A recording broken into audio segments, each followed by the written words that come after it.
दोस्तों, सीजी समाचार 24 में आप सभी का स्वागत है। भारतीय कम्युनिस्ट पार्टी आदिवासी महासभा ने विशाल सभा आयोजन कर 12 सूत्री मांगों को लेकर राज्यपाल के नाम सौंपा तहसीलदार को ज्ञापन। सुकमा भारतीय कम्युनिस्ट पार्टी एवं अखिल भारतीय महासभा पिछले 1 फरवरी से 16 फरवरी तक अनिश्चितकालीन धरना प्रदर्शन किया और जिले के कोने कोने में पद यात्रा करते हुए सभा स्थल में भारी संख्या में भीड़ उमड़ा। जन सैलाब आदिवासी का है। आज भारतीय कम्युनिस्ट पार्टी ने केंद्र सरकार के खिलाफ एवं राज्य सरकार को जमकर कोसा। छत्तीसगढ़ में कांग्रेस पार्टी की सरकार, भूपेश बघेल की सरकार अपनी मनमानी कर रही है। मनमानी नहीं चलेगी। भारतीय कम्युनिस्ट पार्टी ने 16 दिवसीय धरना प्रदर्शन करके सरकार को बताना चाहती है कि हमारी जल जंगल जमीन को छीनने का काम कर रही है। ऐसे भ्रष्ट सरकार की नीति और नियत को नहीं बढ़ावा दिया जाएगा।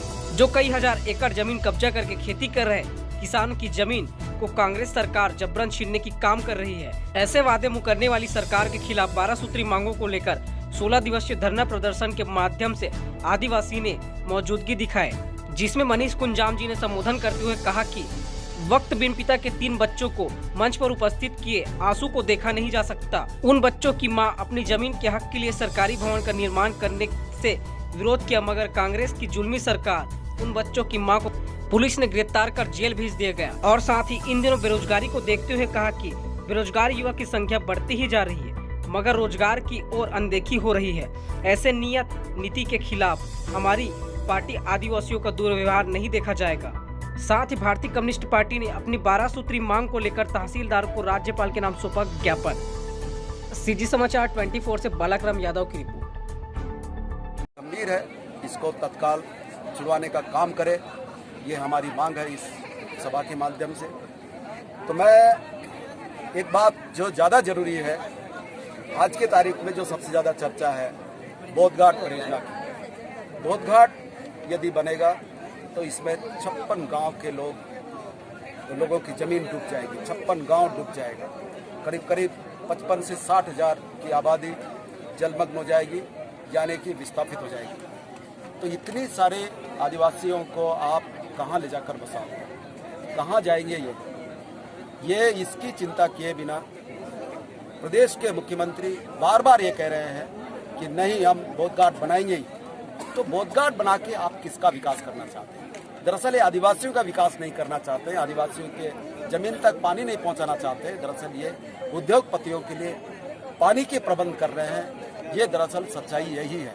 इसलिए हमारी ये मांग है स्पष्ट रूप से कि बोधघाट बंद किया जाए और पेशा कानून जो बना है, वन अधिकार जो कानून बना है, उसका सही क्रियान्वयन किया जाए, पालन किया जाए। ये हमारी मांग है, ये प्रमुख हमारी मांग है।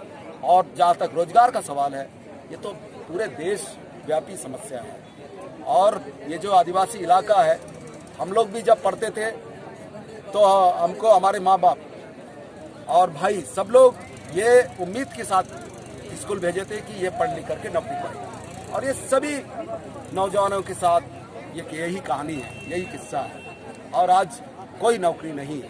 हजारों आदिवासी लड़के लड़कियां बेरोजगार हैं। और हम मांग कर रहे हैं कि कोंटा जैसे, सुकमा जैसे इलाके में करीब करीब 1600-1700 शिक्षकों के पद रिक्त। इन रिक्त पदों को भरने के बारे में कोशिश नहीं है। जब भी कोई पदों की बात होती है तो चपरासी या चतुर्थ वर्ग का या इस तरीके की नौकरियां यदा कदा निकलती हैं, वो भी बाहर के लोगों को फिर होता क्या है कि जब नौकरियों के नाम से पुलिस की भर्तियां होती हैं, और पुलिस की भर्ती दरअसल ये सरकार की जरूरत है। आदिवासियों की जरूरत कितना है मैं नहीं जानता। ये आपस में आदिवासियों को लड़ाने का भी एक बड़ा साजिश है। और दूसरी नौकरियां बिल्कुल इग्नोर कर दी है। तो हम मांग कर रहे हैं कि यहाँ जो भी छोटी मोटी नौकरियां हैं उसको तत्काल भरा जाए। शिक्षकों के जो रिक्त पद है उनको भरा जाए, ये हमारी मांग है, ताकि यहाँ के जो बेरोजगार जो युवा है उनका नौकरी लगे।